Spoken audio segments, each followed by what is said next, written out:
ನಮಸ್ಕಾರ ಎಲ್ಲರಿಗ. ಇಲ್ಲಿ 1 ತಿಂಗಳ 5 ದಿನ ಮೇಲಾಯ್ತು ಹೋರಾಟ ಪ್ರಾರಂಭ ಮಾಡಿ. ಹೋರಾಟದ ಉದ್ದೇಶ, ಪ್ರಮುಖ ಉದ್ದೇಶ ಅಂದ್ರ ರೈತರದು ಸಾಲ ಮನ್ನಾ ಮಾಡಬೇಕು, ಜೊತೆ ಕೂಲಿ ಕಾರ್ಮಿಕರದು ಹೀನಾಯವಾಗಿ ನಡೀತಿರುವ ನಡವಳಿಕೆ ಏನೋ ಫೈನಾನ್ಸ್ ಅವ್ರದ್ದು ಅಂದ್ರೆ ಯಾವ ಟೈಮ್ನಾಗ ಬಡ್ಡಿ ಕಡಿಮೆ ಹೇಳ್ತಾರ, ಕಟ್ಲಿಲ್ಲ ಅಂದ್ರೆ ದಂಡ ಹೇಳ್ತಾರ. ಆ ದಂಡದಾಗೆ ಎಲ್ಲಾ ಫಜೀತಿ ಮಾಡೋ ಸ್ಥಿತಿಗತಿ ಅದ. ತಿಂಗಳಿಗೆ ದುಡ್ಡು ಸಿಗೋದಿಲ್ಲ, ವೀಕ್ಲಿ ದುಡ್ಡು ಸಿಗೋದಿಲ್ಲ, ಅದು ಗ್ಯಾರಂಟಿ ಅದ. ಅದೇ ಪ್ರಕಾರ ಅವ್ರು ರೂಪರೇಷೆ ತಯಾರು ಮಾಡಿ ಮನಿ ಓಡಿ ಝಾಡು ಹೊಡೆ ಕೆಲಸ ಮಾಡ್ಲಕತ್ತ. ಪೂರ್ತಿ ಮಾರ್ಕೆಟ್ ನಲ್ಲಿ ಹೋಗ್ಲಿಕ್ಕೆ ದುಡ್ಡು ಇರಂಗಿಲ್ಲ, ಆ ಪರಿಸ್ಥಿತಿ ನಿರ್ಮಾಣ ಮಾಡ್ಯಾರ. ಅನೇಕ ಜನ ಓಡಿ ಹೋಗ್ಯಾರ. ಇಲ್ಲಿ ಕೋಲಾರದಲ್ಲಿ ಒಬ್ಬಕ್ಕೆ ಹೆಣ್ಮಗಳು, 25 ವರ್ಷದ ಹೆಣ್ಮಗಳು 3 ಮಂದಿ ಮಕ್ಕಳು ಬಿಟ್ಟು ಆತ್ಮಹತ್ಯೆ ಮಾಡ್ಕೊಂಡಿವ. ಇದು ಎಲ್ಲಾ ವಿಷಯ ಸರ್ಕಾರ ಗಮನ ಇದ್ದನ್ನು ಇದು 3ನೇ ವರ್ಷ ಆಂದೋಲನ ಪ್ರಾರಂಭ ಆಗಿ ಯಾರಿಗೆ ಸಮಾನ ಇಲ್ಲ. ಪ್ರಿಯಾಂಕಾ ಖರ್ಗೆ ಸಾಹೇಬ್ರಿಗೆ ಈ ವಿಷಯ ಬಗ್ಗೆ ಚಿಂತೆ ಇಲ್ಲ. ಇಲ್ಲಿ ಗುತ್ತೇದಾರ ಮತ್ತು BR ಪಾಟೀಲ್ಗೆ ಚಿಂತೆ ಇಲ್ಲ, ಚಂದ್ರಪ್ರಕಾಶ್ ಪಾಟೀಲ್ ಅವ್ರಿಗೆ ಚಿಂತೆ ಇಲ್ಲ, ಬಿಜೆಪಿ ಕಾಂಗ್ರೆಸ್ ಅವ್ರಿಗೆ ಚಿಂತೆ ಇಲ್ಲ. ನಮ್ಮ ದೇಶದಾಗಿರ್ತಕ್ಕಂಥ 40% ಕೂಲಿ ಕಾರ್ಮಿಕರು ಬಡ್ಡಿನಲ್ಲಿ ಸಾಯ್ಲಕತ್ತ, 100% ಬಡ್ಡಿ ಬೀಳಕತ್ತ. ಆ ಪ್ರಕಾರ ಪರಿಸ್ಥಿತಿ ನಿರ್ಮಾಣ ಆದ್ರೂ ಕೂಡ ಪೊಲೀಸ್ ಡಿಪಾರ್ಟ್ಮೆಂಟ್ ಕ್ಯಾರೆ ಅಂತಿಲ್ಲ. ಆ ಮೈಕ್ರೋ ಫೈನಾನ್ಸ್ ಆಗ್ಲಿ, ಬೇರೆ ಫೈನಾನ್ಸ್ ಆಗ್ಲಿ, ಶ್ರೀರಾಮ್ ಫೈನಾನ್ಸ್, ಮಹೇಂದ್ರ ಎಲ್ಲರ ಮ್ಯಾಗೆ ಇಡ್ತೇ ಇಲ್ಲ. ಯಾರು ಹೇಳೋರು ಕೇಳೋರು ಇಲ್ಲ, ಹೇಳೋರು ಕೇಳೋರು ಇಲ್ಲೋ ಅಥವಾ ಹೇಳೋರು ಕೇಳೋರು ರಾತ್ರಿ ಹೋಗಿ ದುಡ್ಡು ವಸೂಲಿ ಮಾಡ್ತಾರ ಅವ್ರ ಬಲ್ಲಿ, ಗೊತ್ತಿಲ್ಲ. ಆದ್ರೆ ಜನರ ಜೀವನ ಮಾತ್ರ ಬರ್ಬಾದಾಗ್ತಾ ಇದೆ. ಇದು ನಿರ್ಲಕ್ಷ್ಯವಾಗಿ ನಡೀತಿರುವ ಈ ಹೋರಾಟಕ್ಕೆ ಸ್ಪಂದನೆ ಮಾಡಿ ಅಧಿಕಾರಿಗಳು ಕೇಳಬೇಕು. ಈಗ ಹೇಳ್ತಾ ಇದ್ದಾರೆ 4 ತಾರೀಕಿಗೆ ಮೀಟಿಂಗ್ ಕರೆಯಮಂತ ಹೇಳ್ತಾ ಇದ್ದಾರೆ. ಬರುವ 4 ತಾರೀಕಿಗ ಎಲ್ಲ ಮೈಕ್ರೋ ಫೈನಾನ್ಸ್ ಮೀಟಿಂಗ್ ಕರಿತೀವಿ ಅಂತ ಹೇಳ್ತಾರ. ಇಲ್ಲಿವರೆಗೆ ಅವ್ರದ್ದು ಅಡ್ರೆಸ್ ಇಲ್ಲ, ಪತ್ತೆ ಇಲ್ಲ, ಅದು ಇಲ್ಲ, ಇದು ಇಲ್ಲ. ಬೀಟ್ ಪೊಲೀಸರ ಎಲ್ಲರಿಗೂ ಗುರ್ತದ, ಅಡ್ರೆಸ್ ಗುರ್ತದ, ಅವ್ರ ಮೊಬೈಲ್ ನಂಬರ್ ಗುರ್ತದ. ಅದನ್ನು ಕರಿಬೇಕಾಗಿತ್ತಲ್ಲ. ತಹಶೀಲ್ದಾರ್ ಅವರು ಹೇಳ್ತಾರ ಅಷ್ಟೇ, ಮನುಷ್ಯನ ಮ್ಯಾಗ ತೋತಾ ಇಲ್ಲ. ಇದರ ಹಿನ್ನೆಲೆ ಏನಾದ ಗುರ್ತು ಇಲ್ಲ. ಇದರ ಶೀಘ್ರದಲ್ಲಿ ಮೀಟಿಂಗ್ ಸೇರಿ ಇದು ಕೋಟ್ಯಾನ ಗಟ್ಟಲೆ ವ್ಯವಹಾರ ಹ್ಯಾಂಗ ನಡೆದದ ಅರ್ಥಿಸ್ಕೊಳ್ಬೇಕಲ್ಲ. ಕೋಟಿ ಗಟ್ಟಲೆ ವ್ಯವಹಾರ. ದಿನನಿತ್ಯ ಮುಂಜಾನೆ 6 ಗಂಟೆಗೆ ಅವ್ರ ಮನೆಗೆ ಹೋದ್ರೆ ರಾತ್ರಿ 11 ಗಂಟೆ ತನಕ ವಸೂಲಿ ನಡೀತದೆ. ಇವರು ಕುಡ್ಲಾರ್ದೆ ವಾಪಸ್ ಹೋಗ್ತಾ ಇಲ್ಲ.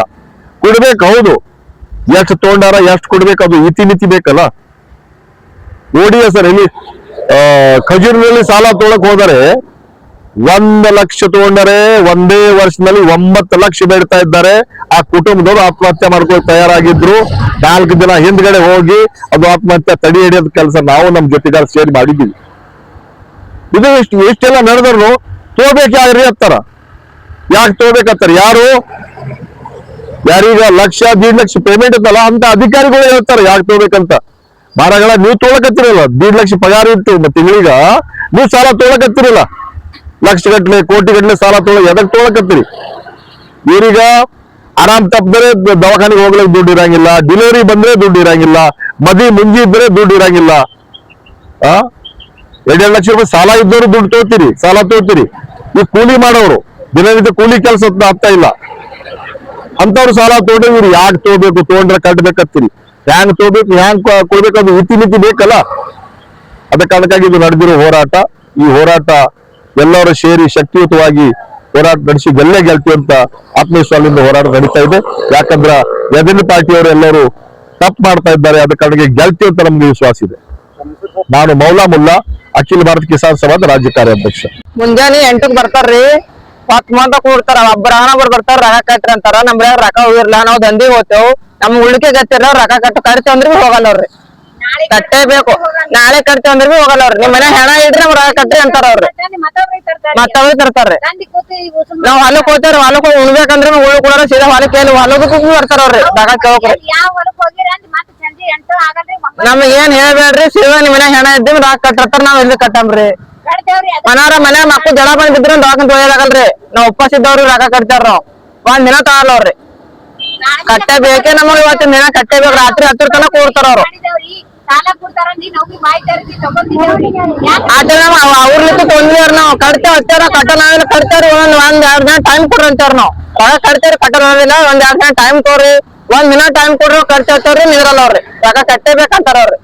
ಆ ಟೈಮ್ ರೊಕ್ಕ ಸೀದಾ ಕಟ್ರಿ ನಮಗ ಒಂದ್ ಗಂಟೆ ಟೈಮ್ ಕೊಲ್ಲವ್ರಿ ಸೀದಾ ಬಂದ್ ಮನೆ ಮುಂದ್ ಬಂದ್ ನಿಂದಿರ್ತಾರ ನಿಮ್ಮನೆ ಹೆಣ ಇದ್ರ ಕೊಡ್ರಿ ನಿಮ್ಮನೆ ಮಕ್ಕಳು ಸತ್ತಿದ್ರ ಕೊಡ್ರಿ ನಾವ್ ಎಲ್ಲಿ ಕೊಡ್ರಿ ಮಕ್ಕಳಿಗಿಂತ ಮುಖ್ಯ ರೊಕ್ಕನೇ ಅದಾರಿ ನಮ್ಗ್ ಲಾಸ್ ಆಗಿರ್ತದ ಒಂದೊಂದ್ ದಿನ ಲೇಟ್ ಆಗಿರ್ತದ ಕಟ್ಟೋಕ್ರಿ ಅವ್ರ ಹಂಗೆ ಕಟ್ಟಿ ಅಂತಾರ ಅವ್ರಿ ಎಲ್ಲಿ ಕಟ್ಟಂಬ್ರಿ ಅವ್ರಿ ಸಿದ್ದಮ್ಮರ್ರಿ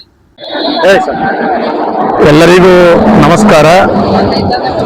ಇಲ್ಲಿ ಆಳಂದ ತಾಲೂಕಿನಲ್ಲಿ ಬಹಳ ಒಂದು ದುರಂತ ನಡ್ತಕ್ಕಂತ ಸನ್ನಿವೇಶ ಏನಪ್ಪಾ ಅಂತಂದ್ರೆ, ಕಾನೂನು ಬಾಹಿರವಾಗಿ ಮತ್ತು ರಿಸರ್ವ್ ಬ್ಯಾಂಕ್ ಆಫ್ ಇಂಡಿಯಾ ಏನಿದೆ ಅದರ ಉಲ್ಲಂಘನೆ ಮೀರಿ ಇವತ್ತೇನು ಮೈಕ್ರೋ ಫೈನಾನ್ಸ್ ಅಂತಕ್ಕಂಥದ್ದು ಒಂದು ದೊಡ್ಡ ಜಾಲ ಈ ತಾಲೂಕಿನಲ್ಲಿ ತಲೆ ಎತ್ತಿದೆ.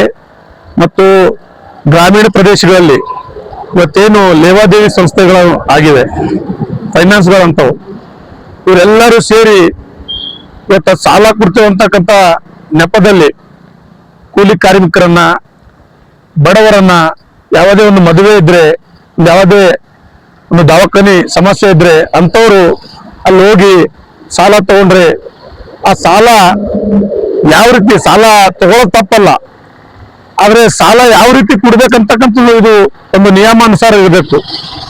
ಇವತ್ತು ನಾನು ಉದಾಹರಣೆಗೆ ಹೇಳ್ತೇನೆ, ಒಬ್ರು ಕೂಲಿ ಕಾರ್ಮಿಕರು ಇವತ್ತು ಒಂದು 50,000 ರೂಪಾಯಿ ಸಾಲ ತಗೊಂಡ್ರೆ ಅದರಲ್ಲಿ 15,000 ರೂಪಾಯಿ ಬಡ್ಡಿ ರೂಪದಲ್ಲಿ ಕಟ್ ಮಾಡಿ ಇವತ್ತು ಅವ್ರ ಕೈಗೆ 35,000 ರೂಪಾಯಿ ಕೊಡ್ತಾರೆ.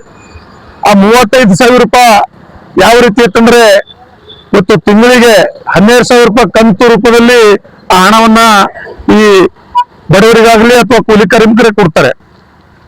ಆ ಒಂದ್ ವೇಳೆ 3 ತಿಂಗಳಲ್ಲಿ 2 ಕಂತು ಕಟ್ಟಿಬಿಟ್ಟು ಒಂದ್ ಕಂತು ಏನಾದ್ರೂ ಡ್ಯೂ ಆದ್ರೆ, ಸಮಸ್ಯೆ ಇರೋದ್ರಿಂದ ಅವ್ರ ಹತ್ರ ದುಡ್ಡು ಇರೋದ್ರಿಂದ ಒಂದ್ ಕಂತು ಡ್ಯೂ ಆದ್ರೆ ಆ ಒಂದು ಕಂತಿಗೆ ದಿನಾಲು 200 ರೂಪಾಯಿ 300 ರೂಪಾಯಿ ಅಂತಕ್ಕಂಥ ಓಡಿ ಅಂತಕ್ಕಂಥ ಹೆಸರಿನಲ್ಲಿ ಆ 12,000 ರೂಪಾಯಿ ಒಂದು ಉಳಿದಂತ ಕಂತಿಗೆ ಆ ಓಡಿ ಅಂತ ಹಚ್ಚಿ ಅದಕ್ಕೆ ಮತ್ತೆ 50,000-60,000 ರೂಪಾಯಿ ಮಾಡ್ತಾರೆ. ಅಷ್ಟು ದುಡ್ಡ, ಅಷ್ಟೊಂದು ಮೊತ್ತದ ದುಡ್ಡು ಇವರಿಗೆ ಒಂದು ಬಡವರಿಗೆ ಕಟ್ಟಲಿಕ್ಕೆ ಆಗ್ಲಾರ್ದೆ ಆ ಒಂದು 12,000 ಒಂದೇ ಕಂತು ಡ್ಯೂ ಆಗಿರೋ ಅದಕ್ಕೆ 1 ಲಕ್ಷ, 2 ಲಕ್ಷ, 3 ಲಕ್ಷ ಈ ರೀತಿ ಮಾಡಿ ಬಡವರಿಗೆ ಅವರು ಒಂದು ರಕ್ತ ಇರ್ತಕ್ಕಂಥ ಪರಿಸ್ಥಿತಿ ಈ ತಾಲೂಕಿನಲ್ಲಿ ಉದ್ಭವ ಆಗಿದೆ. ಅದಕ್ಕಾಗಿ ಸಂಬಂಧಪಟ್ಟ ಜಿಲ್ಲಾಧಿಕಾರಿ ಆಗಿರ್ಬೋದು ಮತ್ತು ತಾಲೂಕು ದಂಡಾಧಿಕಾರಿಗಳಿರ್ಬೋದು, ಪೊಲೀಸ್ ಇಲಾಖೆ ಇರ್ಬೋದು, ಇದು ತಾಲೂಕಿನಲ್ಲಿ ಏನ್ ನಡೆದ ಕಾನೂನು ಬಾಹಿರವಾಗಿ ಇದನ್ನ ಸಂಪೂರ್ಣವಾಗಿ ತಾವು ತನಿಖೆ ಮಾಡಿ ಇವರಲ್ಲಿ ಯಾರ್ಯಾರು ತಪ್ಪಿಸ್ತಾ ಇದ್ದಾರೆ ಅವರನ್ನ ಬಂಧಿಸಬೇಕು ಮತ್ತು ಅವರ ಒಂದು ಏನು ಫೈನಾನ್ಸ್ಗಳಿವೆ ಅವು ಮುಟ್ಟಗಳು ಹಾಕ್ಬೇಕು. ಇದರಿಂದ ಹಳ್ಳಿಗಳಲ್ಲಿ ಎಷ್ಟೋ ಕುಟುಂಬಗಳು ಹಾಳಾಗೋಗಿವೆ. ಅವರು ತಮ್ಮ ಒಂದು ಕುಟುಂಬ ಬಿಟ್ಟು ಗುಳೆ ಹೋಗಿದ್ರೆ ಅಂಜಿ ತಮ್ಗೆ ಇದು ದುಡ್ಡು ಕಟ್ಟಕ್ಕ ಆಗಲ್ಲ ಅಂತೇಳಿ ನಮ್ಗೇನಾದ್ರೂ ಮಾಡ್ತಾರೆ ಜೀವದ ಭಯದಿಂದ ಇವತ್ತ ಎಷ್ಟೋ ಕುಟುಂಬ ಹಳ್ಳಿಗಳಲ್ಲಿ ಈ ದುಡ್ಡು ತುಂಬಕ್ಕಾಗಲಾರ್ದೆ ಊರು ಬಿಟ್ಟು, ತಮ್ಮ ಕುಟುಂಬ ಬಿಟ್ಟು, ತಮ್ಮ ಹೆಂಡತಿ ಮಕ್ಕಳನ್ನ ಬಿಟ್ಟು ಬೆಂಗಳೂರು ಅಂತ, ಮುಂಬೈ ಅಂತ, ಪುಣೆ ಅಂತ ಊರಲ್ಲಿ ಇವತ್ತು ಹೋಗಿದ್ದಾರೆ. ಅದಕ್ಕಾಗಿ ದಯಮಾಡಿ ಸರ್ಕಾರಕ್ಕೆ ನಾನು ಈ ಸಂದರ್ಭದಲ್ಲಿ ಇಷ್ಟೇ ಒತ್ತಾಯಿಸ್ತಿದ್ದೇನೆ. ಕೆಲವೊಂದು ಗ್ರಾಮಗಳಲ್ಲಿ ಆತ್ಮಹತ್ಯೆ ಮಾಡ್ಕೊಳಕ ರೆಡಿ ಆಗಿದ್ದಾರೆ, ಆತ್ಮಹತ್ಯೆಗಳು ಕೂಡ ಮಾಡ್ಕೋತಾ ಇದ್ದಾರೆ. ಅದಕ್ಕಾಗಿ ಸರ್ಕಾರ ಈ ಮಧ್ಯಸ್ಥಿ ವಹಿಸಿ ಇಂಥ ಕಾನೂನು ಬಾಹಿರ ಚಟುವಟಿಕೆಯನ್ನ ನಿಲ್ಲಿಸಬೇಕು ಮತ್ತು ತಪ್ಪಿಸ್ತರ ವಿರುದ್ಧ ಕಾನೂನು ಕ್ರಮ ತಗೋಬೇಕಂತಕ್ಕಂಥ ಮಾತನ್ನ ಈ ಸಂದರ್ಭದಲ್ಲಿ ಹೇಳ್ತೇನೆ. ನನ್ನ ಹೆಸರು ಮಹಾದೇವ್ ಎಸ್ ಕಾಂಬ್ಳೆ, ಸಾಮಾಜಿಕ ಕಾರ್ಯಕರ್ತ.